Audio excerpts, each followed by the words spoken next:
Ya, assalamualaikum warahmatullahi wabarakatuh. Alhamdulillahirabbil alamin. Bersyukur kepada Allah, bersalawat kepada Nabi. Ketemu lagi teman ya. Eh, Hari ini kebetulan saya lagi diundang di tempatnya Bu Femi Udoki. Ya. Jadi saya lagi berada di ruangannya. Anda bisa lihat di belakang saya, keren sekali ya. Ya, tentunya malam hari ini kita akan bercerita tentang apa adanya, bukan ada apanya ya. Pokoknya kita bikin menarik lah. Nanti Anda sekalian juga nonton di YouTube-nya Bu Femi Udoki. Tapi nama channelnya Femi Kristiani. Christine. Femi Kristina. Oke guys ya, jangan lupa. Apa lagi ya? Nanti doakan saya bisa bikin juga tempat seperti ini. Amin. Doakan juga Ibu Feminya ya. Jangan lupa biar subscribe-nya bisa naik lagi. Jangan lupa di-subscribe ya, coy. Assalamualaikum warahmatullahi wabarakatuh. Jumpa lagi di podcast ini, podcast yang selalu menginspirasi.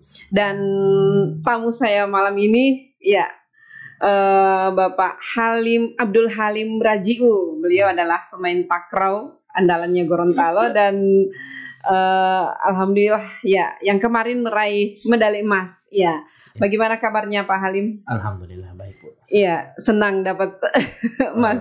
Bisa membawa nama Gorontalo, mengharumkan nama Gorontalo lewat olahraga sepak takraw. Iya. Ya tentunya sangat senang sekali ya, karena dengan adanya medali emas yang kami raih di PON kemarin itu adalah medali emas yang ketiga kalinya kami harus merebutnya. Yang ketiga kalinya selama ikut PON. Oh ya? Ya, dari 2012, ya. 2016 sampai dengan 2021 di tahun ini. Alhamdulillah. Tapi tahun ini 2 ya emasnya. Kami di 2021 itu dapat 1 emas, 1 perunggu. Oh, 1 emas, 1 Di 2016 kami dapat 2 emas, 1 perunggu. Ya. Nah, di tahun ini kami dapat 2 medali emas dikarenakan ada pembatasan nomor permainan. Pembatasan bagaimana itu? Di sepak takraw itu Bu. Jadi di sepak takraw itu ada 4 nomor. Ya. Nomor tim, beregu, double event team, ya, sama kuadran. Jadi ada yang main 3 orang, ya, ada yang main 4 orang, ada yang 2 orang. Nah kami diberi kesempatan di PON tahun ini ada 2 nomor saja, yaitu kuadran,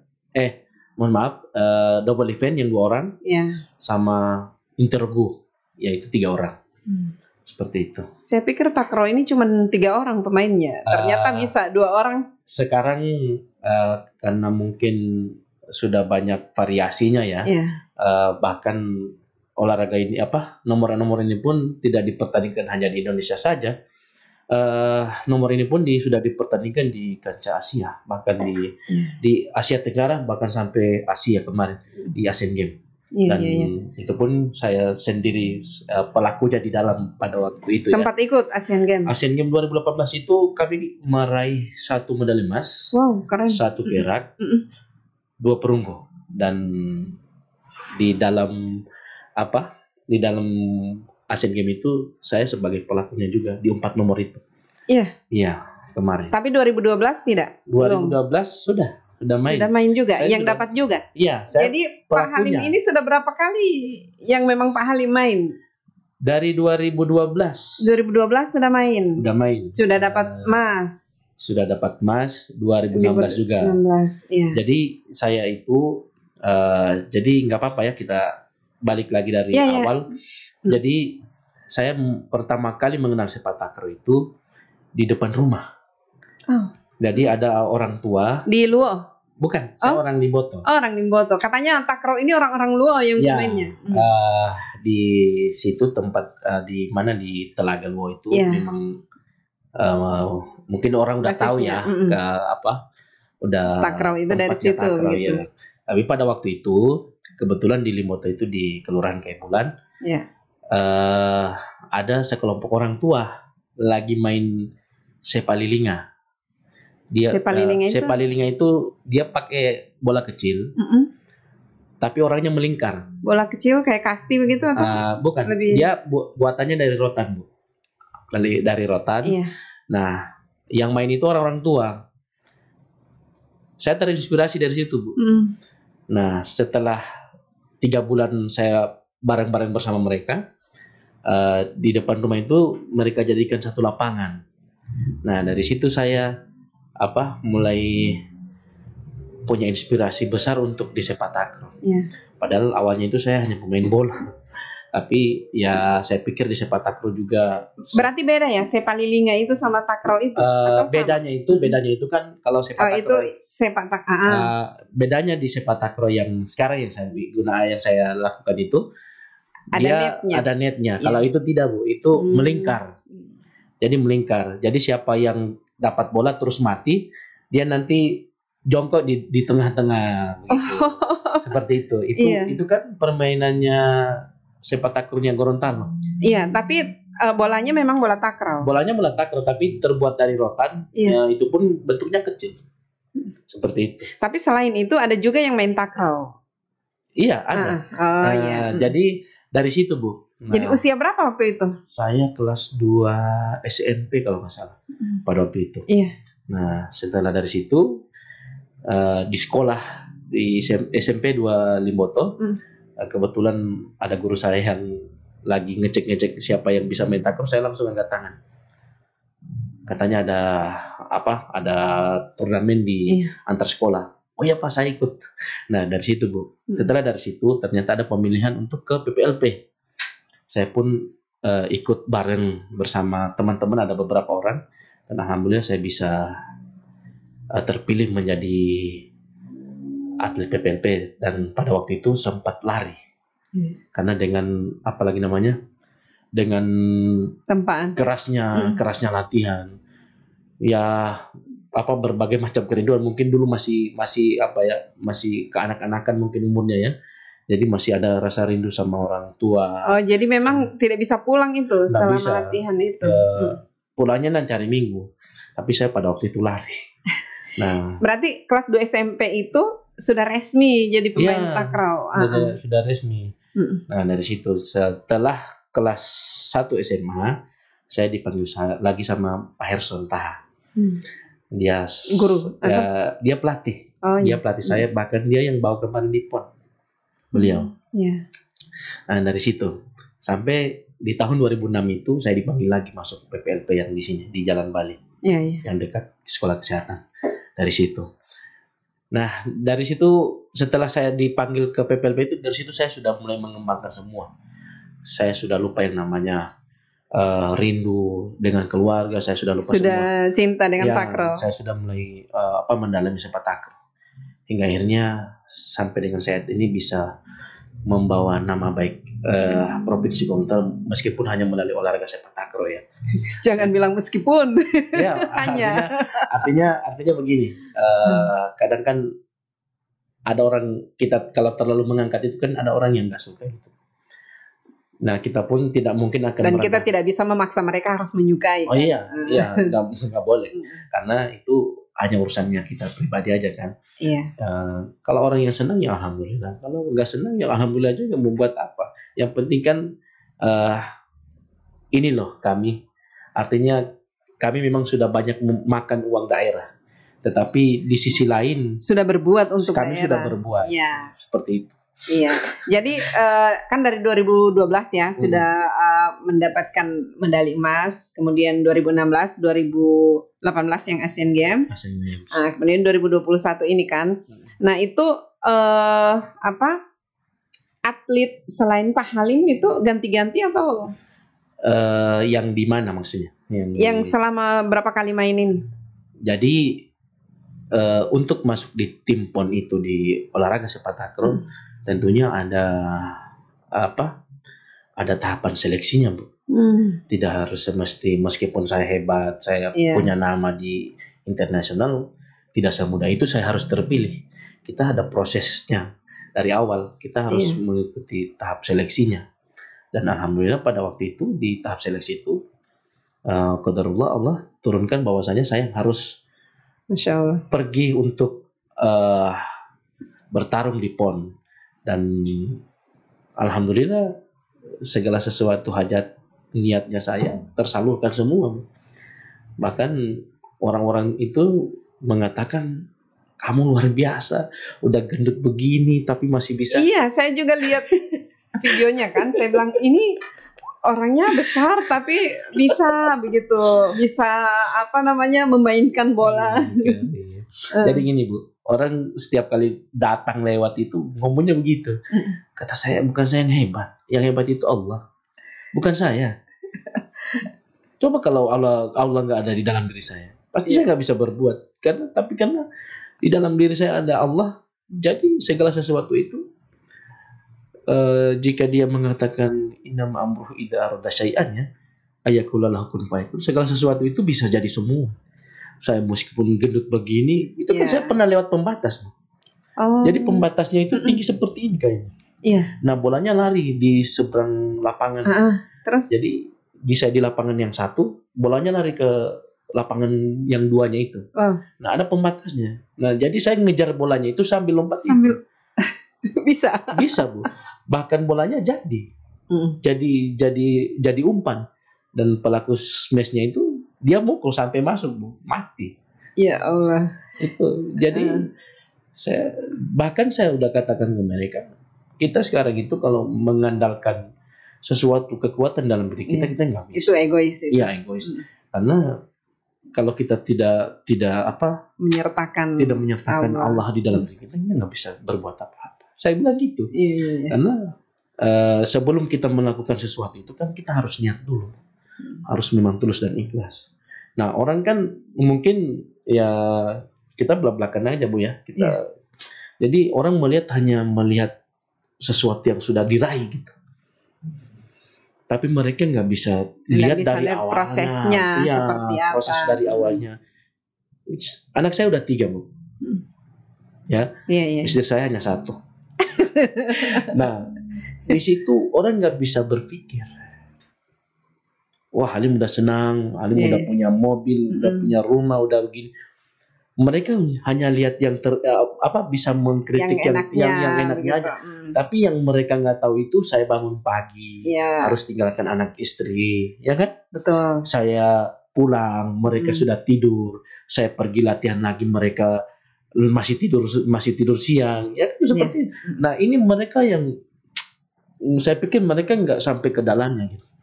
Bahkan sampai apalagi kalau pelatnas, Bu. Kayak di 2018 itu kan. Jadi saya pernah ikut, saya timnas itu dari 2010. 2010 itu saya udah masuk timnas. Masuk timnas. Iya, di umur 19 tahun. Alhamdulillah di umur 19 tahun itu saya udah masuk timnas. 2010, 11, 12, 2013, 16, 16, 17, 18, saya masuk timnas. Nah, jadi saya pikir bukan sesuatu hal yang mudah, ya. Apalagi yang paling berat itu di saat saya di SEA Games 2017 sama Asian Games 2018. Kenapa? Saya udah punya keluarga. Udah ada harus meninggalkan anak-anak masih kecil. Di situ yang beratnya. Nah, itu jadi kan rindu itu berat, Dilan. Memang berat, Bu. Ya, beratnya itu ya harus tinggalkan mereka berjauhan. Seperti itu. Kalau ya masalah batin apa, jadi saya nggak peduli. Lebih berat rindu daripada latihannya. Tapi latihannya memang luar biasa, Bu. Kayak memang harus disiplin. Kayak di Sukabumi itu kan kami harus joggingnya itu ke gunung. jaraknya 1 jam. Terus gunungnya nggak ada yang jadi lari, nggak ada dataran rendah. Pokoknya dia jogging tuh mulai dari start ke atas terus. Ke atas. Baru turun lagi. Nggak ada turunnya, Bu. Pokoknya naik. Sampai saya tuh di akhir-akhir itu tinggal jalan itu. Merangkak ya kayak apa ya? Kayak laba-laba. Allah ya karim. Tapi itu jika ada kesungguhan di dalam diri kita, saya pikir Allah akan Allah akan berikan segala sesuatu apa yang kita minta, seperti itu. Iya, jadi tidak bisa hanya mengandalkan kemampuan sendiri, tetap harus ada penyertaan Allah. Iya, jadi sudah berapa sekarang usianya berapa? Saya udah 30, jalan 31. Jadi kan selama ini sudah mendapatkan meraih medali emas. Itu setiap dapat emas itu apa saja hadiah dari pemerintah? Bukan hadiah ya, apa namanya? Reward, apresiasi.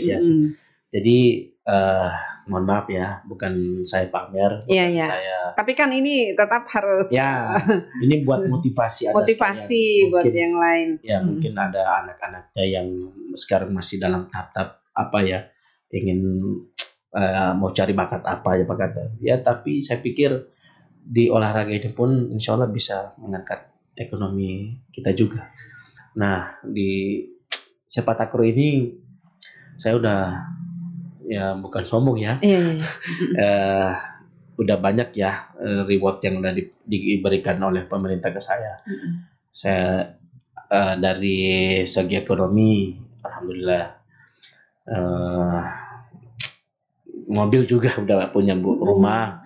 Jadi penghasilan saya kemarin, jadi gini, Bu, di Asian Games itu dengan 4 nomor permainan, saya di kategori 4 itu saya masuk, dan di setiap nomor itu kami dapat medali, dan ternyata di setiap peraihan medali itu kami dibayarkan, ada bonusnya. Wow, itu berapaan itu, boleh ada bocorannya? Ya, saya bocorkan sedikit ya. Jadi pada waktu itu saya dapat 1,350.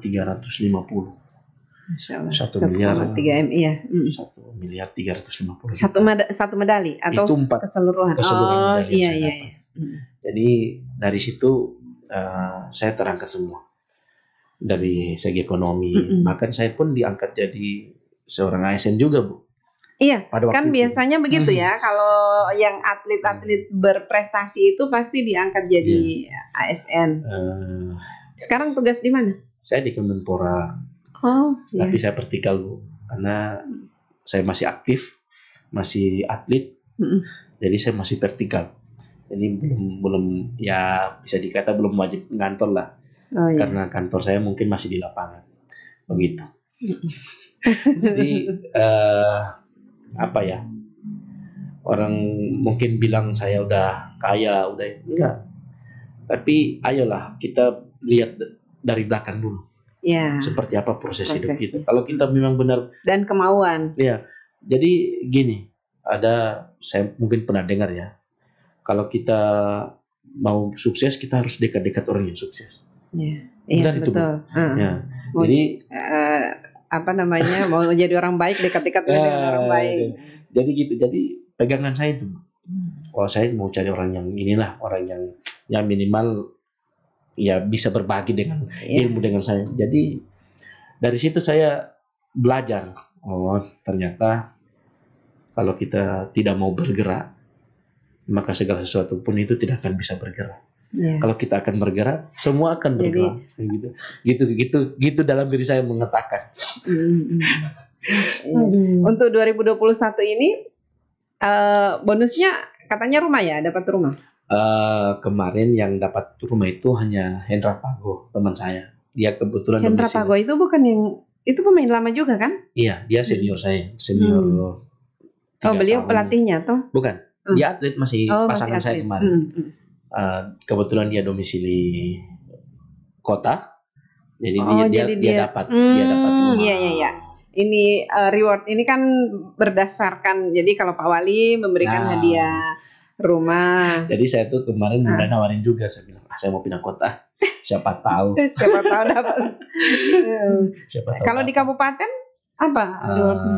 Kabupaten Gorontalo saya kurang tahu karena saya udah di Bonemolango kan. Oh, Bonemolango. Bonemolango dapat juga kan?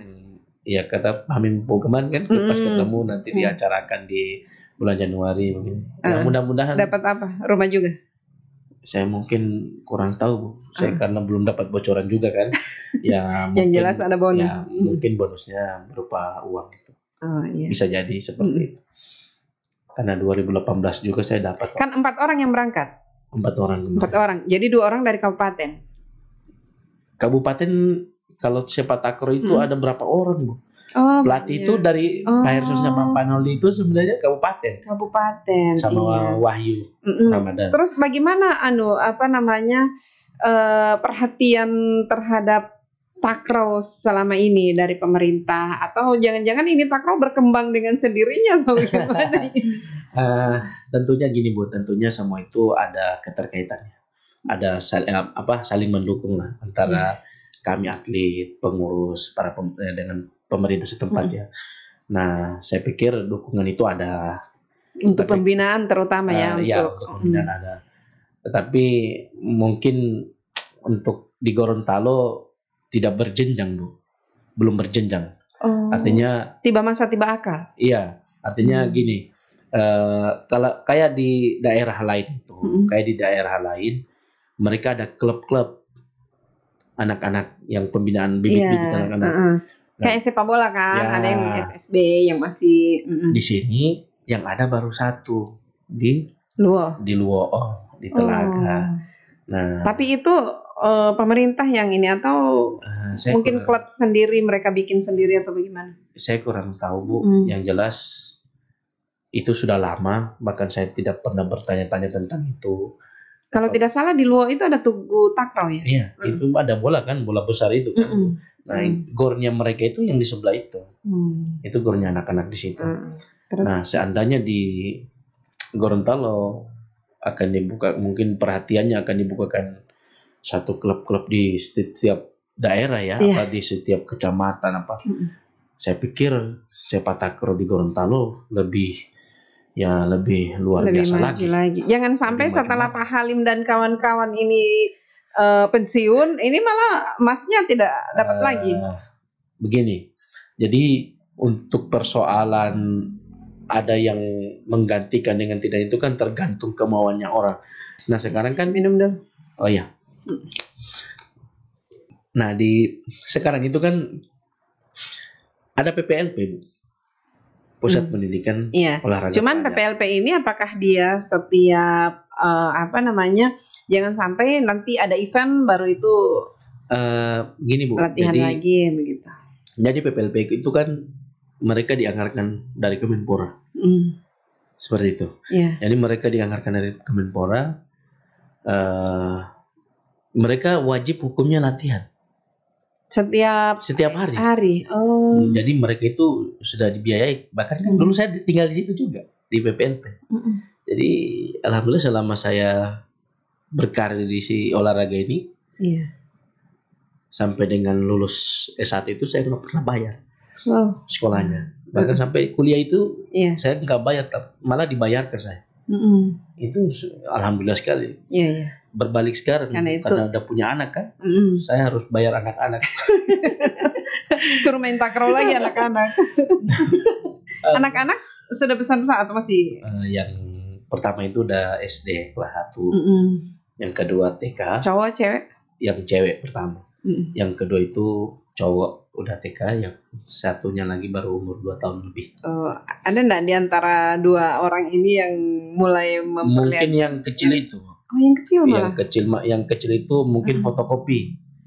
Dia yang masih 2 tahun itu. Iya, masih 2 tahun semua. Iya, dia kayak apa yang saya lakukan itu dia kayak terinspirasi gitu. Kalau saya lagi nonton itu di HP, nonton takraw. Papa, boya takraw. Saya langsung ambil. Dia mulai ada perhatian, ada perhatian di situ. Kayak kalau saya lagi ngaji di dia rumah. Dia ikut juga. Dia ngerampas Al-Quran itu, Bu. Saya kasih buku dia nggak mau. Dia maunya Al-Quran. Jadi saya perhatikan. Kayaknya anak ini punya bakat nanti. Iya, Kayaknya iya. dia akan mengikuti bakat saya gitu. Bahkan kalau dia lihat saya lagi megang bola itu, bola yang sepak bola, Iya. dia nendang sendiri. Dia ambil, kalau dia lihat saya pakai sepatu, dia ambil sepatu sendiri. Dia pakai sendiri. Oh. Kalau saya lagi di rumah lagi treadmill, dia ikut Papa, juga. nunu, kayak begitu. Nunu.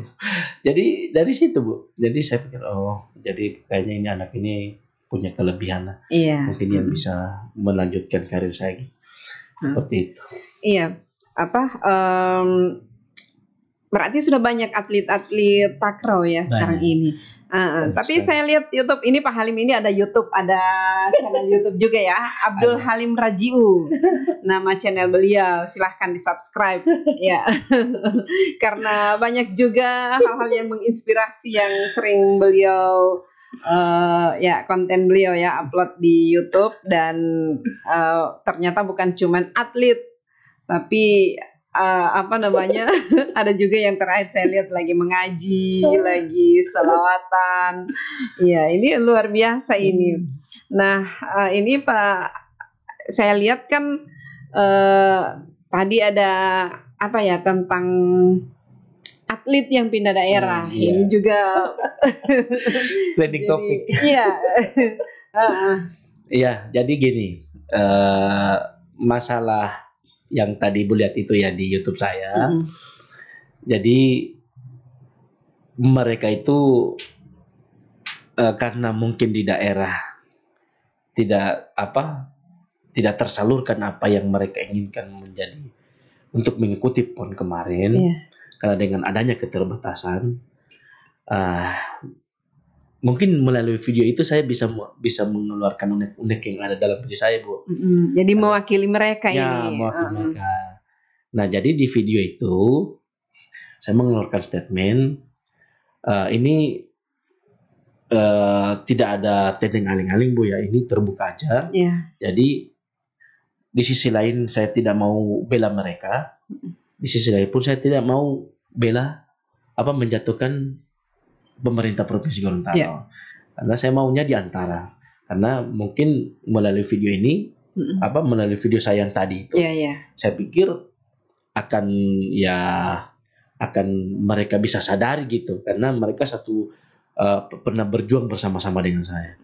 Jadi, dan ternyata di video yang saya tag itu ada hatersnya juga ternyata. saya dikasih pertanyaan, saya nggak jawab. Iya, ada beberapa pertanyaan itu saya lihat. Pertanyaan, bahkan ada juga yang ganjung saya. Langsung saya bilang gini ke itu yang komentar, kalau saya nggak jawab kenapa? Mau apa? Saya bilang gitu. Ya saya kan nggak punya. Bahkan saya bilang kan di video itu saya hanya menghibur. Dia bilang saya nggak terhibur. Bodoh amat mau terhibur nggak? Kalau nggak terhibur ya tidak usah nonton. Iya, tapi dari sekian banyak yang saya sudah upload di YouTube itu. Nah, itu yang paling banyak yang nonton itu yang baru, bayangkan baru berapa jam yang lalu. Sekarang yang nonton itu udah mendekati 500 ya. Udah mendekati 500 ya. Jadi saya pikir saya nggak saya tidak mau menyimpan sesuatu. Ini kan mengungkap fakta sebenarnya. Fakta. Bahkan saya pun Ibu jujur ya, saya nggak mau ada yang tersimpan dalam diri saya gitu. Apa hujah saya di hadapan Allah? Ya saya salurkan, mau marah, ada yang marah, ada yang senang, ya terserah. Yang penting kan kewajiban kita sebagai YouTuber gitu kan, kita salurkan. Bahkan saya tidak saya tidak mau menjatuhkan orang. Kenapa? Untuk apa keuntungannya mau jatuhkan orang? Ya kan begitu. Betul. Bahkan saya pikir melalui video ini mungkin orang-orang juga bisa lebih mawas diri lagi, mungkin mereka bisa berpikir jernih lagi kan. Bahkan saya katakan di YouTube itu, jika kalian menonton video saya ini, jangan hanya melihat dengan pikiran saja, tetapi buka hati kalian. Maka kalian akan bisa tahu bagaimana realitanya di dunia ini. Saya bilang gitu. Tapi ya itulah. Kalau nggak ada haters, kita itu nggak berkembang. Ya betul, kita tidak akan introspeksi diri. Bahkan saya bilang ke mereka, Kalau ada yang salah kritik aja gitu. Ya. Biar saya perbaiki lagi kan. Betul. Di sini sambil belajar. Iya. Kenapa saya harus datang ke sini juga podcast sama Ibu Femi ini? Saya pikir ya kita sama-sama belajar. Bahkan orang kadang orang datang ke saya, kamu ini cerdas, pintar. Allah, saya bilang saya itu sebenarnya nggak pintar. Saya itu bahkan cerdas itu nggak jauh. Tetapi karena mungkin apa ya, Allah selalu turunkan maunahnya, jadi terbukalah pikiran saya, terbukalah hati saya. Jadi kalau masalah pintar itu urusan belakangan kata saya. Karena saya pikir otak ini udah banyak numpuk, udah banyak yang numpuk, tapi karena ya Allah mungkin Allah takdirkan harus keluarkan begini, ya itu yang saya keluarkan. Saya bukan saya tidak mau jadi orang munafik lah, meskipun diri saya ini seorang munafik gitu, tapi saya nggak mau saya menyimpan sesuatu. Kalau memang ya disampaikan lah sesuai dengan karena gini Bu, fakta karena yang ada. Apa yang ada di dalam diri kita ini kan kita nggak bisa mungkin menyimpan sesuatu hal yang busuk itu, ya kan? Karena kemurnian Allah itu saya pikir dia tidak akan bisa masuk dalam diri kita seketika kita kotor di dalam diri kita, gitu kan? Saya ambil umpama gelas ini. Gelas ini seketika dia kotor, tidak akan pernah mungkin kita akan tuangkan air. Pasti kita akan cuci dulu. Masuk Bu ya? Iya. Seperti itulah diri kita. Bagaimana Allah akan masuk di dalam diri kita, sedangkan diri kita kotor, ya kan? Iya. Jadi saya pikir. Tapi kan meskipun kotor, misalnya dia terus berdoa. Iya, jadi gini Bu, masalah kotor dan berdoa itu sudah pasti itu udah pekerjaan kita sebagai manusia Bu ya. Ya kan?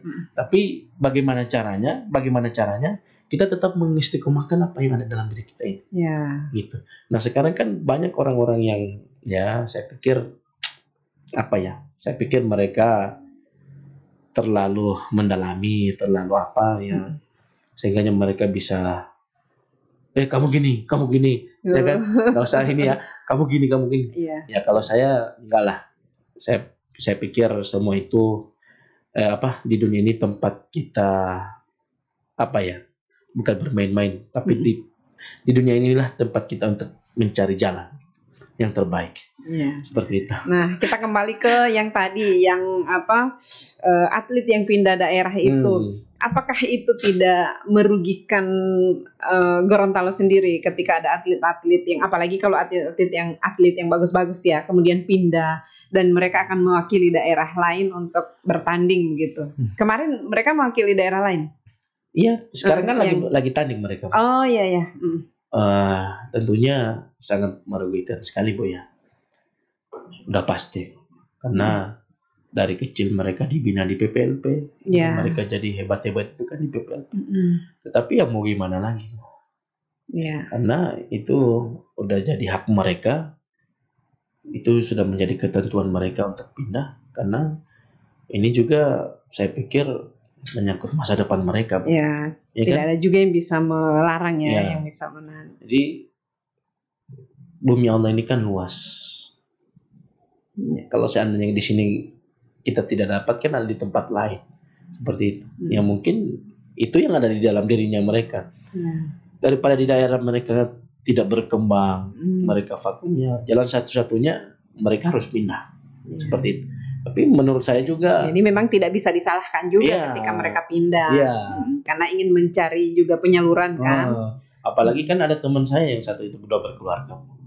Statusnya udah berkeluarga. Sementara kalau hanya berharap di sini juga kan kalau berharap di Provinsi Gorontalo ya mungkin kemana ada keterbatasan untuk pemberangkatan kan. Kasihan dia bisa berkembang. Tetapi itulah namanya kita manusia itu kan terkadang tidak mau dengan adanya proses. Kadang kan kita tidak terima dengan adanya proses. Latihan berbulan-bulan, bertahun-tahun kan pasti kita jenuh, pasti kita bosan. Tapi kalau kita sabar dengan dengan proses itu, saya pikir kita akan temukan apa yang kita cari. Seperti Pak Halim tidak ada niat untuk bikin klub-klub sepak bola, sepak takraw ini, atau mungkin sekolah untuk masih usia berapa sampai berapa begitu, kemudian berjenjang lah. sebenarnya kalau untuk sekarang ini bayang-bayangnya untuk ke situ sudah ada. Tapi karena waktunya aja yang belum ada, karena saya masih aktif kan. Iya. Harusnya kemarin saya sudah mau pensiun, ternyata dipanggil lagi. Tapi kan tidak ada batasan umur ya? Untuk PON kemarin tidak ada batasan umur. Tapi yang di PON kali ini mungkin saya juga belum terlalu tahu pasti bagaimana mekanismenya. Yang jelas di PON nanti yang akan dilaksanakan di Aceh dan di Sumatera yang di Sumut itu akan dibagi menjadi 50-50. Jadi senior 50, setengah-setengah. Senior yang 50, juniornya 50. Seperti itu. Memberikan kesempatan kepada junior juga. Tapi saya pikir sekarang itu kan saya udah 30, orang bilang masih muda, Iya kan, kalau 30 kan masih muda. Masih boleh main lagi. Tapi berat badan ini udah berat badan ini yang senang. Tapi kalau dipikir kan sering takraw ini kan olahraga kan, masa tidak bisa turun. Makanya orang bilang ke saya, kami ini body shaming ini. Olahraga tapi badannya nggak turun. Saya memang aslinya gemuk. Dari kecil. Kayak anak saya yang terakhir itu, model saya seperti itu, masih kecil. Jadi badan saya itu bukan gendut, full. Berisi semua. Nah, sampai dengan di PPLP itu saya ini udah kecil kok. Masih sekolah itu, waduh. Timbangan saya 120. Yang masih sekolah itu? Masih sekolah. Sekarang kan kemarin ikut PON itu saya 107.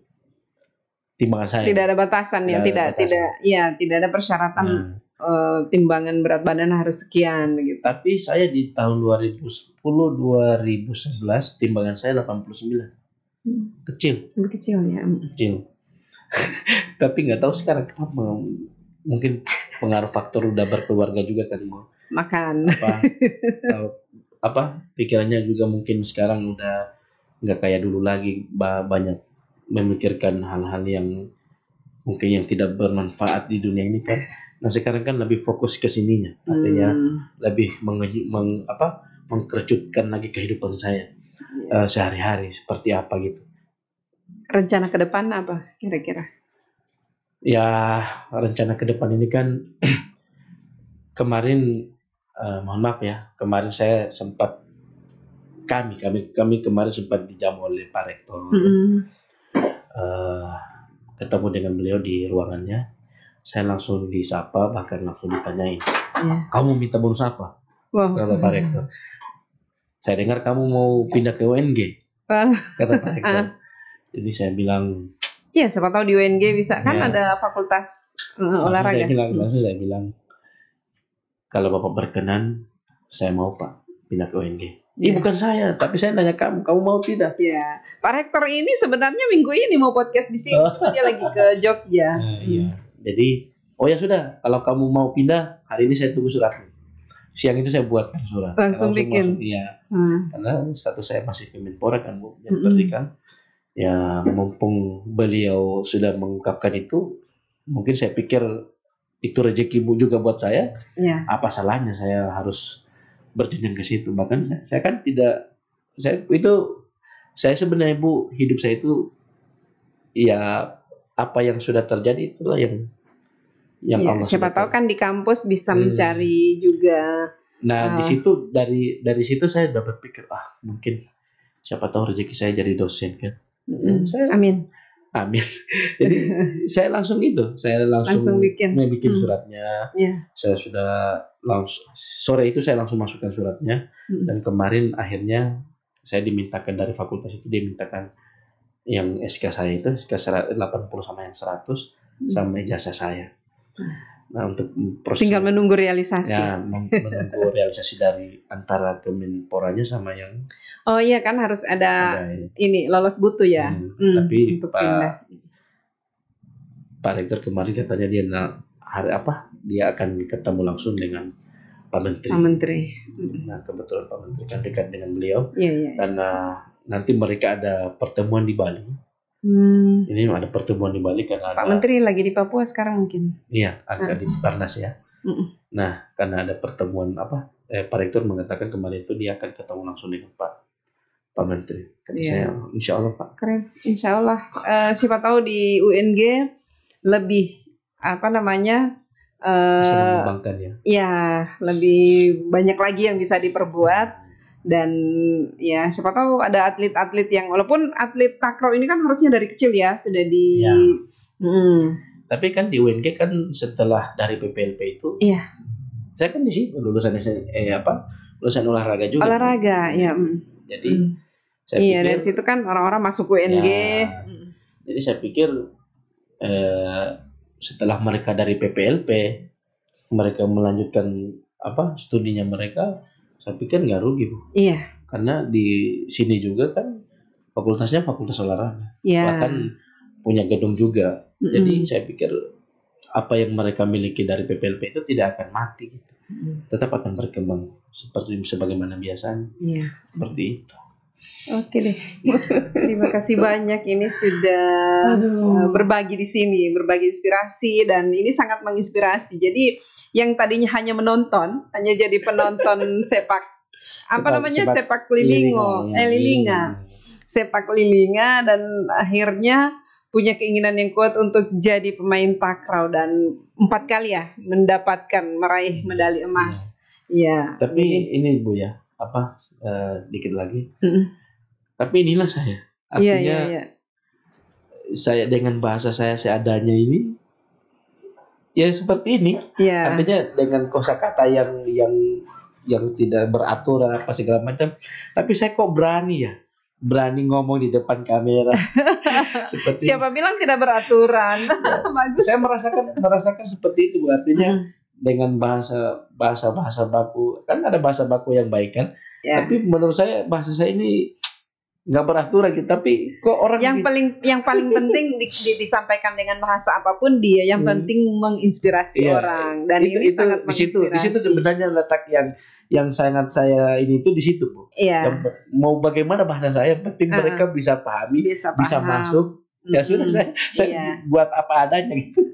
Insya Allah akan banyak atlet-atlet atau calon-calon atlet yang termotivasi, terinspirasi dari kisah ini. Amin. Karena ya alhamdulillah dengan jadi pemain takraw, apalagi bersungguh-sungguh ya. Kalau jadi pemain takraw tapi latihannya juga malas-malas, jangan berhayal untuk bisa untuk bisa dipilih kemudian bisa dapat emas. Dan ini kan alhamdulillah ya setelah bermain tidak mengecewakan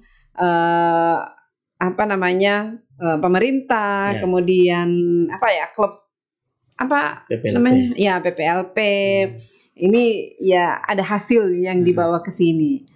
Siapa tahu insya Allah ke depan tetap masih Gorontalo yang dapat emas dari sepak takraw ini. Tapi sepanjang sejarah selain takraw belum ada ya yang emas didapatkan oleh Gorontalo. Iya. Jadi sudah 2008, 2012, 2016, 2021. Nah, nanti di zamannya saya itu baru bisa dapat. Padahal sebelumnya sudah ada yang ikut. Takraw. Nah, nanti udah masuk di zamannya saya itu barulah pertama dapat medali emas. Tapi saya pikir segala sesuatu itu tetap kita kembalikan ke niat, Bu. Ya. Ya kalau kita jujur ya, saya itu sekarang sering saya tanamkan ke adik-adik itu. Ayolah kalau kalian apa yang kalian geluti sekarang, jangan memikirkan uang dulu.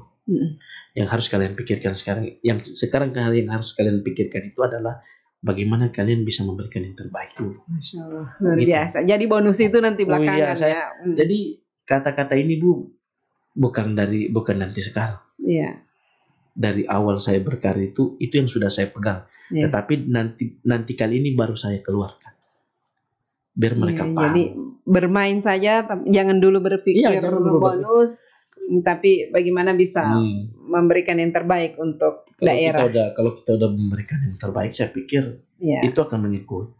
Iya, betul. Gimana kita mau dapat kalau kita main-main kan gitu. Ya, bagaimana mau dapat kalau sudah pikirannya sudah keluar. Itu bayangkan yang Asian Games itu saya dapat 1, nggak berpikir saya sampai ke situ. Iya. Yang di rumah kan udah ngitung-ngitung. Kamu dapat begini. Kan pertama yang peraih medali emas itu kan 1,5 ya yang perorangan. Iya. Nah, yang di rumah ternyata udah ngitung. Udah dapat perunggu begini, jumlahnya begini. Saya pun sampai pulang itu sampai selesai Asian Games itu nggak berpikir bonusnya, Bu. Iya. Dapat berapa? Saya bilang kalian ini semua yang kalian dapat dari media itu hoax semua, kata saya. Ternyata apa yang mereka itu benar semua. Benar semua. Ya, jadi doa-doa dari orang di rumah juga ya, ada orang-orang di rumah dan alhamdulillah sukses. Oke deh. Terima kasih banyak sudah datang ke sini dan saya sangat bersyukur ketemu kemarin di Aston ya. Iya. Pak Hamim langsung perkenalkan. Oh iya, kebetulan saya lagi cari-cari orangnya. Saya cari Pak Ketua KON itu, Pak Fikram ya. Cuman saya hubungi beliau, nomornya tidak diangkat. Dan pas ketemu itu ya Allah, nanti saya mau undang. Jadi di Aston kemarin itu kami dapat apresiasi dari Aston. Kami diberikan voucher semalam aja, Bu. Jadi saya pun berpikir ya tidak gampang bisa dapat seperti itu kan.